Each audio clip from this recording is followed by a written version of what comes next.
Siemano, Bartek z tej strony, kanał Coffee Doctor. Witam. Kolejny sobotni film, znowu dynamika. Na live'ie, który możecie sobie zapis zobaczyć na kanale, było o uszczelnianiu odpływu w ekspresie, też DeLonghi, tylko takim prostszym. No a ponieważ nie wszystkim konwencja live'ów odpowiada, to dzisiaj pokażę wam, jak uszczelnić ten odpływ w bardziej skomplikowanym urządzeniu, jakim jest DeLonghi Dynamika, w którym jest mniej miejsca i trochę więcej rzeczy trzeba odkręcić. Także będziemy dzisiaj kleić silikonem. Zapraszam. Więc słuchajcie, ekspres mam rozebrany, oskurujmy go, gnoja, bo tu w tym ekspresie była robiona przypadłość, która też była na live'ie, bo to jest częsta przypadłość, słuchajcie, jakby nie patrzeć, zaraz zobaczycie, o czym mówię, tylko go tutaj obierzmy. Rozkręciłem go sobie wcześniej, tu mianowicie był wymieniany ten element odpowiedzialny za mikroswitch. I dodatkowo, co się zdarza, rozpadło się, ja wam to pokażę bliżej, rozpadło się to gniazdo. Na to trzeba uważać, widzicie, tu mam jego kawałki, o, spójrzcie. To wszystko się tu w drzazgi rozsypało. Widać chyba, nie? Że tutaj czegoś brakuje. No a elementy tego mam tu. Musicie tego pilnować, bo tu się już ze 2 razy mi zdarzyło, że zrobiło się w tym gnieździe zwarcie i muka się zrobiła w tym elemencie. Także zwracajcie uwagę, jak wyciągacie często, jak musicie wyciągać często wtyczkę, czy tutaj wszystko jest na swoim miejscu. Kanał odpływowy, kanał spustowy, jak zwał, tak zwał. Dla tych, co nie widzieli live'a, to jest ten element. I ten ekspres, jak zaraz zobaczycie, jak tylko dociągnę do góry, tu jest wszędzie mokro, tu ciekło, zobaczcie po bokach, tu powinno cieknąć tylko do tej czerwonej ociekaczki, natomiast ten ekspres również zostawia kałużę tutaj po parzeniu kawy. I to będziemy na tym filmie dzisiaj prezentować, bo to się zdarza we wszystkich DeLonghi, bez względu na model. W niektórych już są papierowe uszczelki, to będę tłumaczył dalej, ale musimy to przede wszystkim wszystko rozkręcić, więc na pewno musimy zdjąć dół. Góry chyba niekoniecznie, z tego co pamiętam. Więc na bank musimy zdemontować tą frontową osłonę, czyli jedziemy. Kolejna. I co? Wylewka do góry. Mamy to zdjęte. Mamy to zdjęte. Na bank musimy tak, odpiąć sobie ten wężyk, bo on nam będzie po prostu przeszkadzał. To jest tylko, żeby zrobić sobie miejsce. Dam was tutaj trochę bliżej. I działamy. Zawleczka, wężyk, wyplatamy. Magnes. I lecimy tutaj. W przeciwieństwie do ekspresu, który był na live, gdzie on miał tylko tą grzałkę, tej grzałki tu w ogóle nie było, bo to była Magnifica S, czyli ekspres prostszy w konstrukcji z manualnym spieniaczem, nie z automatycznym, tak jak mamy w modelu Dynamika. Więc żeby się dostać do całego tego kanału spustowego, który widzicie tu, musimy sobie poluzować grzałkę. Ona nam tu już, jak widzicie, się rusza, niech ona sobie tak wisi. Musimy też zdemontować sprzęgło spieniacza. Czyli wyciągamy wężyk spustowy infuzora, waląc sobie do oka jakimś śmieciem. I teraz wykręcamy, on jest na 2 wkrętach, to już się magnes nie przyda, bo będzie tylko przeszkadzał. Wykręcamy 2 wkręty, które trzymają nam sprzęgło spieniacza. One nam tu wypadną, jak wykręcimy je do końca. Jeden i drugi. Już mamy to poluzowane. Możemy sobie to stąd wypleść, żeby nam nie przeszkadzało. Wkręty wyciągnąć. A jak nie chce wyjść, to niech leży. O, wypadł. Mamy teraz dostęp. Jeszcze musimy wypiąć właśnie, żebym nie zapomniał. Z tego się poleje woda, prawdopodobnie. Więc wyciągamy wężyk z grzałki. Wyciągamy węża z grzałki. Tu się przydadzą kombinerki. I jeśli nam leci woda, no to wiadomo, podkładamy ręcznik. Trochę jej tu spłynie. Czy już zakończyłaś lanie się? Tak. Dobra.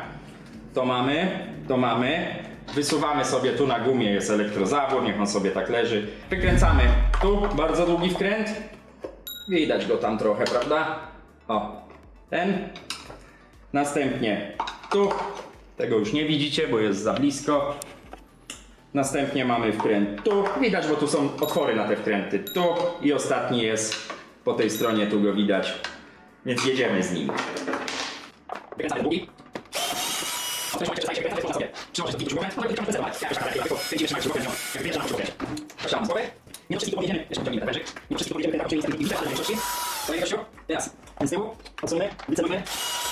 Wyjechał, a dolny, żeby tutaj nie się krętają. O, blat, zwykłym wętakiem. Wjeżdżamy z gościem. No i mamy uwolniony ten element. I teraz tak, grzałkę sobie musimy tu odgiąć, tu uważamy, tu nic już się nie trzyma. Próbujemy wyciągnąć, a jeszcze ważna rzecz, od zaworu spustowego idzie ten wężyk, który widzicie tu. No trzeba go wyjąć, to jakby jest oczywiste. Można go tu sobie gdzieś dać na razie. Próbujemy wyciągnąć. Nie zawsze to idzie tak łatwo. A, widzicie, tu już ktoś był, tylko że to nie pomogło. A dlaczego nie pomogło? Bo jest źle położony silikon. Już wam to pokazuję. Podjedziemy wyżej. Za dużo silikonu. Tu nie dociągnęło silikonu. Już wam pokazuję, gdzie tkwił błąd. To raczej nie jest fabryka. Zobaczcie, to się w ogóle nie trzyma. A tu na dole... No, źle to było położone, skoro się lało. Słuchajcie, już mówiłem to na live'ie. Powtórzę to z powrotem. Będę sobie tutaj obierał ten stary silikon. Ja jeszcze nie miałem nigdy reklamacji, żeby ta woda zaczęła się tulać po położeniu tego uszczelnienia dodatkowego. Tu DeLonghi wymyśliło sobie to tak, zaraz wam to pokażę, tylko oskuruję to. Jeszcze błędem jest to, że ten silikon wjechał tam do tych rynienek, ale to nie jest jakiś tam duży błąd. Musimy go tutaj jak najwięcej... Ała. Ja mówię, chłopie, coś ty zrobił. Jak najwięcej obrać, żeby ten nasz nowy położony ładnie tutaj dolegał. Tu akurat siedzi dosyć dobrze. Już się skaleczyłem, życie. Weźmy sobie nóż, zetnijmy jego nadmiar.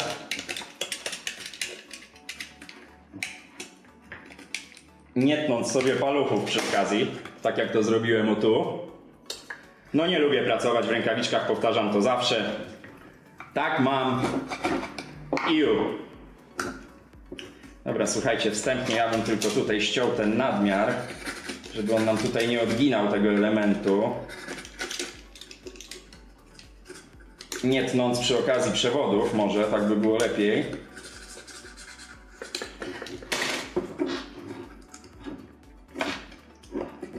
Dobra, myślę, że może jeszcze tu, bo tutaj strasznie dużo go wlazło.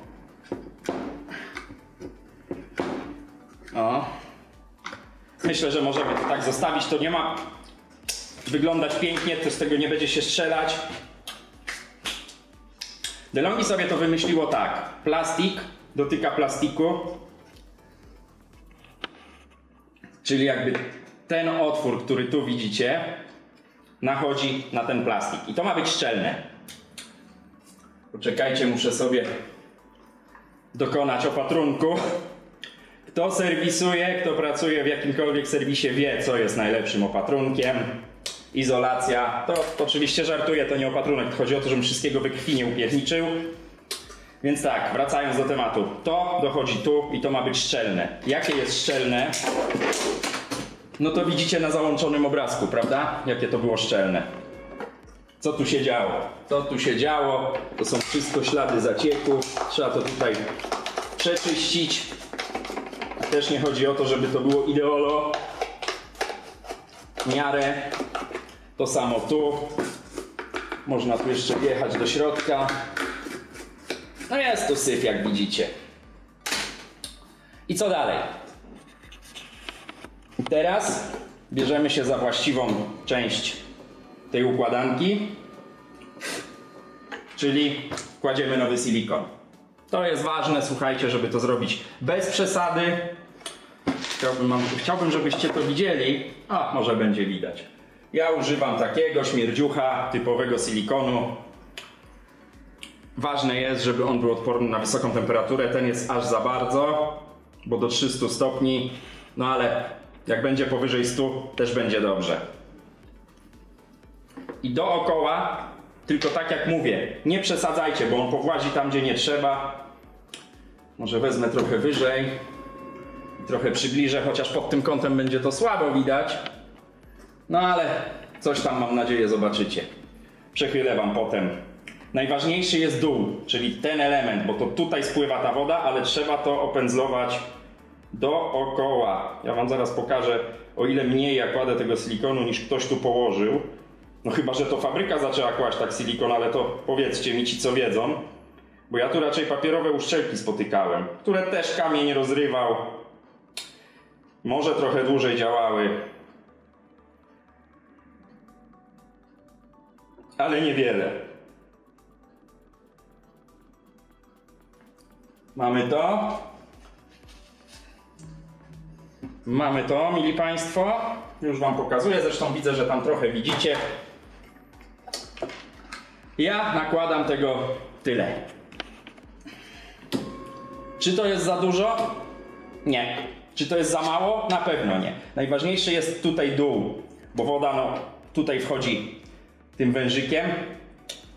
Tutaj wchodzi tym wężykiem, tu wchodzi ten gumowy wężyk od infuzora. Spływa, rozbijając się po tych łopatkach, które widzicie w środku, bo to też służy do odparowywania grzałki pary, do przygotowania jej do spieniania mleka.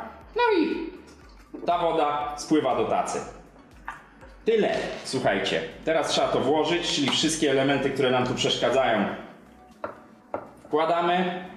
Nie zawsze to ładnie wchodzi, ale tym razem weszło ładnie. I co teraz? I teraz słuchajcie, trzeba to dokręcić, żeby złapało. Przekładając sobie wszystkie tutaj elementy odpowiednimi kanałami, żeby potem już było łatwo nam to złożyć. Wkładając sobie grzałeczkę na swoje miejsce. Zanim to poskręcacie, musicie wszystko sobie poukładać, bo potem jak połapiecie grzałki, połapiecie wszystko, to już nie poprzekładacie pewnych rzeczy. Czyli tu sobie puszczamy przewody. One nie powinny iść tędy, tylko tędy. Przepuśćmy je tędy. Nie, no na razie sobie poluzujmy, słuchajcie, bo będziemy to przykręcać. O, teraz mi nie wyjdzie. W każdym razie one mają iść tędy. Ten ma iść do końcówki. Ten można już sobie wetknąć, żeby nam się tu nie gibał. Układamy górną grzałkę pary.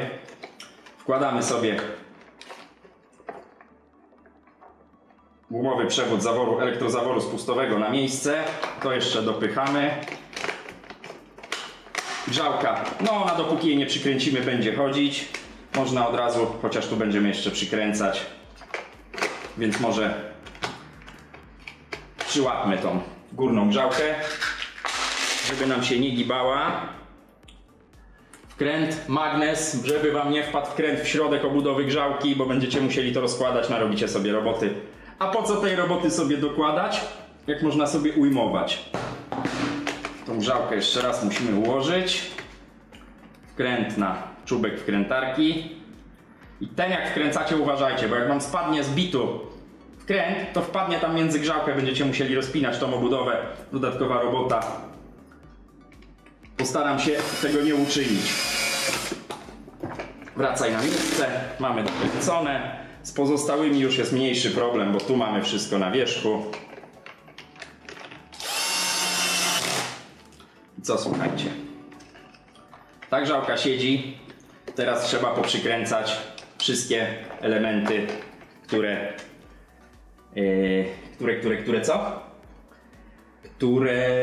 odkręciliśmy. Czyli zaczynamy od długiego gibona.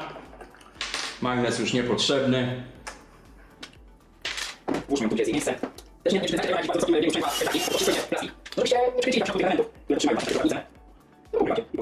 Jeśli pana ten magnes się przyda. Dokręcamy. Chyba jest pokrętem. A on będzie widać, zacznijmy na dołu. Zacznijmy na dołu. To wszystko widać. Będziemy jeszcze powiedzieć, no wkręcamy cały kanał pustowy z powrotem. Będziemy nie musisz na kanał wkręcony. Ale trzymamy, słuchajcie. Teraz. Leci na śrubę, dokręcimy to ręcznie. Tak, 4 silne sposobowości. Tutaj z tyłu. Pamiętajcie, cały kanał pustowy jest na raz, jedna długa pojedzie do góry, 2, 3, 4 kręta. Tyle musi ich tu być, żeby to się trzymało tak zwanej kupy. Dokręcamy. Ludzie kiedyś bez wkrętarek żyli, to powiem wam, jakbym nie miał wkrętarki, to bym chyba tu miał takiego muła od dokręcania. Ale kiedyś sobie trzeba było radzić, słuchajcie, kiedyś sobie trzeba było radzić bez telefonów, bez aparatów. No teraz, słuchajcie, zdejmujecie obudowę ekspresu, obzdjęciujecie, nie ma takiego słowa, wiem, obfotografujecie, macie wszystko czarno na białym. Można mieć wszystko zapisane w telefonie, nie trzeba, tak jak kiedyś się robiło, rozrysowywać sobie, oznaczać sobie przewodów. No tak i tak czasami trzeba oznaczać, ale w większości te konstrukcje są tak robione, że albo do każdego przewodu jest inna wtyczka, albo te przewody są kolorowe. Wystarczy zrobić zdjęcie, łatwo potem dojść i róbcie te zdjęcia. Ja wam to polecam, ja do dziś dnia, mimo że już wiele rzeczy pamiętam, robię zdjęcia, bo jeden błąd może was dużo kosztować. Oczywiście nie włożyłem sobie tego wężyka, co powinienem zrobić od razu. Teraz się będę z tym gibał, albo będę odkręcał grzałkę. To się zaraz okaże, czy mi się to uda, tak jak filibrystyka. On w ogóle nie idzie tędy. No więc będę odkręcał grzałkę. Czyli wracamy do tematu magnesu. No widzicie, no, gadam do was, nie skupiłem się. Nie jest to jakiś wielki problem, bo to tylko 2 wkręty. Właśnie się stało to, o czym wam mówiłem. Miejmy nadzieję, że mi ten wkręt wypadnie. Jeden jest tu,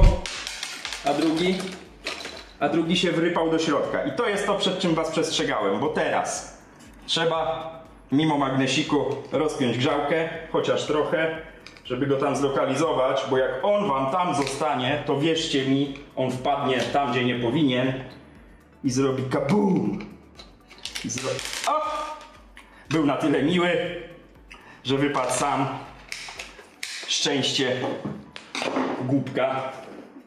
Ten wężyk idzie tędy tyłem, więc go przekładamy.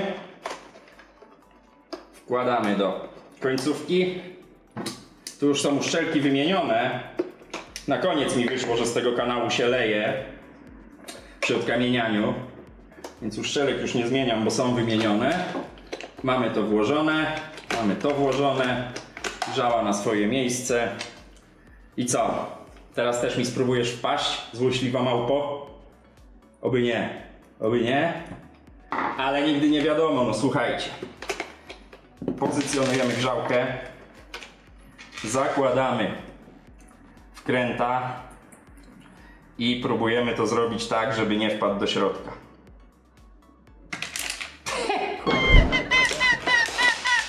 Ale na szczęście znowu wypadł. To jest tak, jak próbujecie coś, słuchajcie, jak próbujecie coś powiedzieć, uważajcie tylko, żebyście tak nie zrobili. To już działa prawo Murphy'ego, które mówi o tym, że musi się spierdzielić. Musi się spierdzielić. Sukces. Nazwijmy to sukcesem. Słuchajcie, teraz mamy to przykręcone. Wkładamy z powrotem elektrozawór. Teraz trzeba przykręcić sprzęgło. Ono ma tu takie 3, widzicie, raz, dwa, 3 prowadnice, ale tylko 2 wchodzą na wkręt. Czyli jeszcze ten wężyk.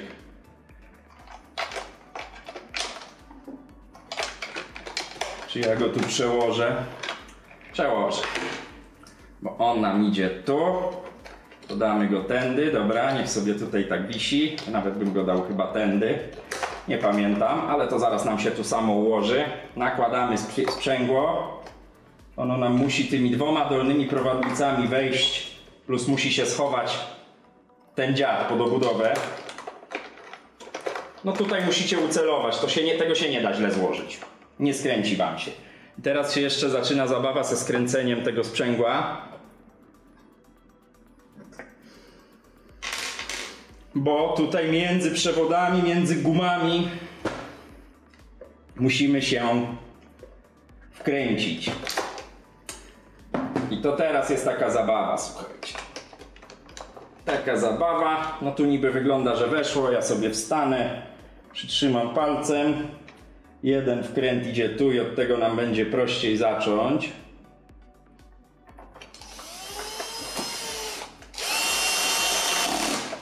To już się trzyma, ale jeszcze drugi. Pamiętajcie, tu wchodzi dzbanek. Tu się za to szarpie, to się musi porządnie trzymać. Teraz musimy się dostać do tego drugiego wkrętu. On jest tutaj. On jest tutaj, o ile dobrze widzę. Nie przytnijcie kabli, przewodów. Więc tutaj delikatnie, żeby żadnego wężyka nie przeciąć. No i słuchajcie, siedzi.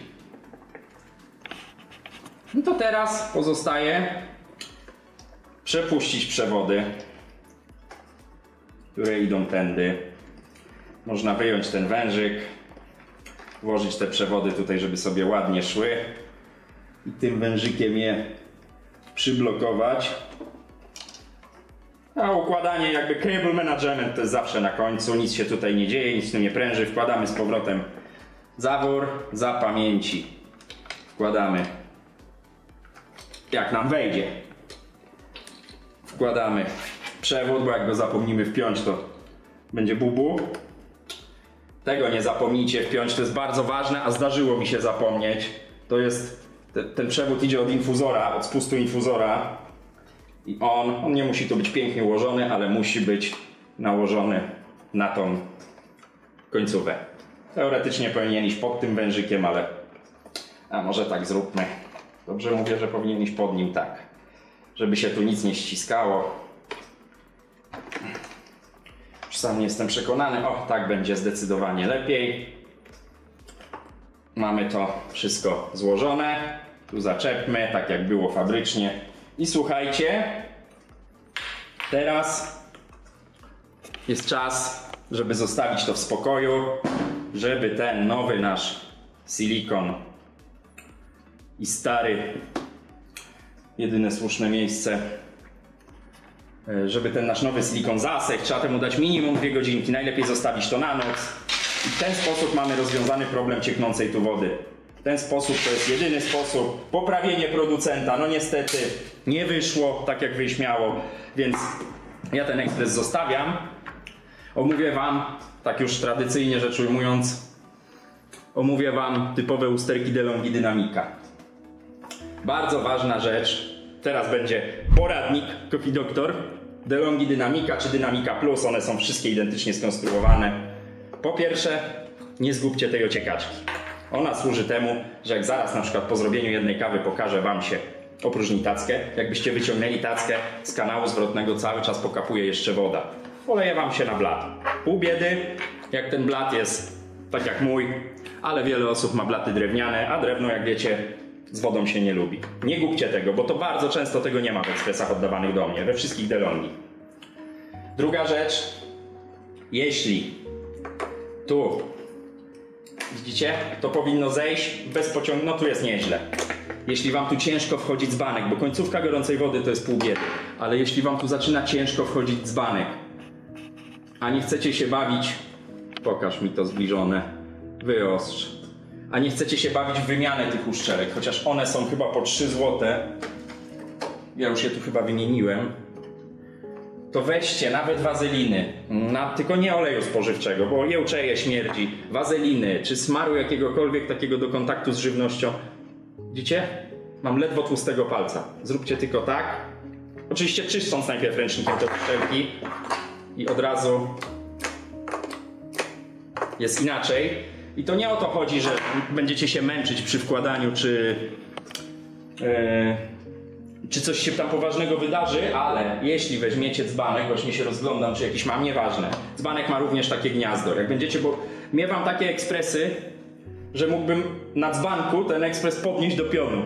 Tak ciężko to chodzi, bo te do-ringi puchną, brudzą się od mleka, reagują. Pęknie Wam, zrobi się mikropęknięcie w dzbanku. No gniazdo wygląda w dzbanku tak samo. Ostrość. Zrobi Wam się tu mikropęknięcie, będzie taki efekt, że będzie leciała sama para, nie będzie się spieniało mleko. I wtedy to już jest problem. Te dzbanki są w różnych cenach, od 150 nawet do 400 zł. Tu chyba około 200 kosztuje, nie pamiętam. Przypadłości, które już znacie z moich filmów. Newralgiczny punkt tego ekspresu to jest ta czarna końcówka tutaj, albo zaczyna się lać woda. W gorszym przypadku tutaj, gdzie ta końcówka wchodzi, tu jest, widzicie, rand grzałki, tam wchodzi ta czarna końcówka, druga jest tu, widać ją. Albo tylko w lepszym przypadku zaczyna się lać tu, gdzie wchodzi wężyk na o-ringu. Powoduje to, wy najczęściej nie wiecie o tym. Nie wiecie o tym, że tak się dzieje, dopóki to się nie leje na tyle, że spłynie tutaj na zabezpieczenie termiczne. Z reguły to robi zwarcie, wywala korki, gaśnie ekspres. Najczęściej się nic poważnego nie dzieje, ale zdarzyło się, że się spaliła elektronika od takiego strzału. No niestety, tu jak zaczyna powoli cieknąć, ta grzałka ma 140 stopni, 130 stopni, to wyparowuje i to jest na tyle mały wyciek, że wy nawet tej pary nie zauważycie, tym bardziej, że ekspres pracując cały paruje. Jeśli ktoś ma ochotę, odkręcamy tył, ściągamy ten bok, można obejrzeć, będą tu ślady wycieku, najczęściej tu jest zaschnięta woda, bo to gdzieś tędy sobie znajduje drogę, tu jest zaschnięte przy grzałce ślady zacieku, wtedy warto albo do serwisu, albo wymienić, bo tylko i wyłącznie u mnie spotykam się z uszkodzeniem tej końcówki, z tą się nic nie dzieje, być może dlatego, że tu idzie jakieś większe ciśnienie. Kolejne przypadłości DeLonghi, chyba wszystkich bzyczące elektrozawory, czy ten, taki metaliczny dźwięk, takie bzzz. Jeśli ten, to już podczas włączania ekspresu zaczyna bzyczeć. Ten przy spienianiu, przy używaniu gorącej wody. Jeśli tylko włączacie ekspres i słyszycie bzyczenie, ten elektrozawór jest do wymiany. Tu jakiś robaczek siedzi. Czy coś więcej? Te wężyki, których jeszcze nie wyczyściłem, należy czyścić, bo jak widzicie, do najczystszych nie należą, a to powoduje taką rzecz, że jak wychodzi tutaj woda ze zbiornika, bo to jest ten element, wchodzi do przepływomierza, w przepływomierzu jest otwór wielkości główki od szpilki, nawet chyba mniejszy, ten wchodzący, bo on ma spowodować, że śmigiełko w przepływomierzu zaczyna się kręcić. Jak on się zapcha, będziecie mieli komunikat, napełni obwód, nie będzie się ta woda lała i tak dalej. Czy coś jeszcze? Z typowych usterek to tyle. Ten ekspres ma 2018 rok, 5 lat, grudzień, niecałe 5 lat. Wygląda nieźle, ale jak widać serwis już tu jakiś był, no bo ten biały silikon, nie wydaje mi się, żeby to był oryginał. Dobra, słuchajcie, dajemy mu odpocząć, niech on sobie zastygnie ten silikon i wracamy na testach, sprawdzamy, czy to działa. Słuchajcie, minęło trochę czasu, tak ze 2-3 godzinki. Jeszcze ekspres poza tutaj elementami pod tytułem wyczyszczenie tych wężyków, spójrzcie. No wyglądają lepiej niż wyglądały, prawda? One są zażółknięte, no to jest naturalne odbarwienie, natomiast nie są już czarne, przepływomierz jest wyczyszczony, wszystko tu jest obsadzone. Wymienione to gniazdo, to już było. Nasz kanał spustowy wysechł. Jeszcze go trochę czuć, ale ten silikon jak zaschnie całkowicie, to przestanie go być czuć. Woda. Ten ekspres jeszcze nie jest gotowy do oddania, on jest już zrobiony. Chcę go teraz włączyć, żebyście widzieli, czy tu się dzieje zło, czy nie. Tu jest wszędzie powycierane. A potem chcę wam jeszcze pokazać, jak wygląda ekspres, który ode mnie wyjeżdża. Ale to nie uprzedzajmy faktów. Na razie patrzymy. Interesują nas te tereny, ten element. Odpalamy. On sobie teraz burczy, bo muszą się wężyki napełnić wodą. To jest jakby normalne, ale już chyba złapały. Widzicie, tu leci woda. Nie wiem, czy to widać. To jest naturalne. Teraz już przestała, bo idzie wszystko przez infuzor. Ale ta woda ma właśnie tutaj lecieć, a nie na blat. Czy jest jakaś kawa? Nie ma. Mleka nie sprawdzimy, bo klient nie dostarczył dzbanka. No to słuchajcie. Tak żebyście widzieli, żebym ja widział i żeby wszyscy widzieli. Zapaszmy espresso. A potem zobaczymy, czy tu jest sucho. Moc na maksa. I jedziemy.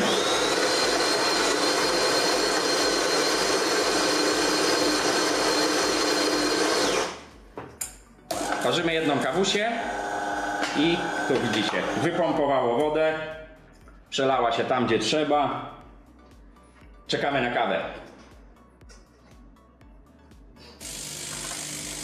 Czy będzie kawa? Idzie.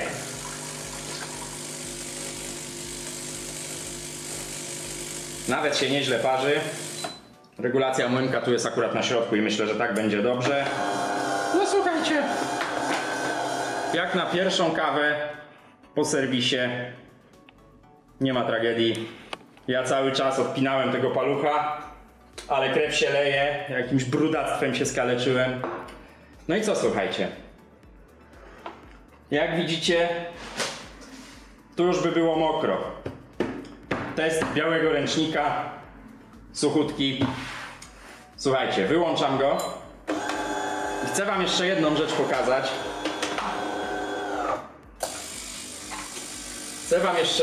pokazać. Jak wygląda ekspres, który ode mnie wyjeżdża. Więc i cyk pyk, czary mary, hokus pokus, umyty. No i teraz się przyjrzyjcie. Widzicie, w jakim stanie ekspresy do mnie trafiają i w jakim wyjeżdżają. Tak wygląda ekspres gotowy do odbioru. Tu pamiętajcie, nie wszystko domyjecie, tu jest zaciek, to po prostu drapaczka. Tacka wymyta, jeszcze nawet trochę mokro. W środku niewiele widać, ale zaraz zajrzymy z boku. I to jest ekspres gotowy do oddania, on jeszcze sobie oczywiście podeschnie, zanim klient przyjedzie. Zaparzacz, jak widać, jeszcze mokry, czysty. No i środek. Nawet wam tu trochę doświetlę. O. I macie środek. On ma ślady. Pamiętajcie, tego nie domyjecie, to są odbarwienia, ale to jest wszystko, słuchajcie, czyste. I tyle. I tyle w tej kwestii. Ekspres gotowy, zaraz klient dostanie informację, że może go zabierać. Nadsmarowana winda. Składamy go z powrotem. Zawór spustowy uszczelniony. Słuchajcie, tyle ode mnie. Jak nie widzieliście live'a, zapraszam. Zapis jest razem z czatem na kanale. Przypominam o grupie na Facebooku. Coffee Doctor, zapraszam. 260 osób dzisiaj już było. Fajnie, fajnie. Przypominam, że pytania zadajemy tam o porady. Mail serwisowy, telefon serwisowy służy do obsługi serwisu. Pamiętajcie o tym, bo ja jestem jeden i tego nie ogarnę. Kanał Coffee Doctor, subskrybujcie, napiszcie komentarz, co sądzicie o tym rozwiązaniu DeLonghi z tą brakiem uszczelki, gdzie plastik do plastiku ma się uszczelniać. I to działa, dopóki tam nie wlezie kamień. Zasubskrybujcie, udostępnijcie dalej. 2800 osób już za chwilę jako subskrybentów. Bardzo wam dziękuję. Dajcie łapę w górę. Jak się nie podobało, dajcie łapę w dół. Widzimy się na kolejnym live'ie, na kolejnym filmie. Także był z wami Bartek. Smacznej kawusi. Trzymajcie się. Do następnego. Cześć.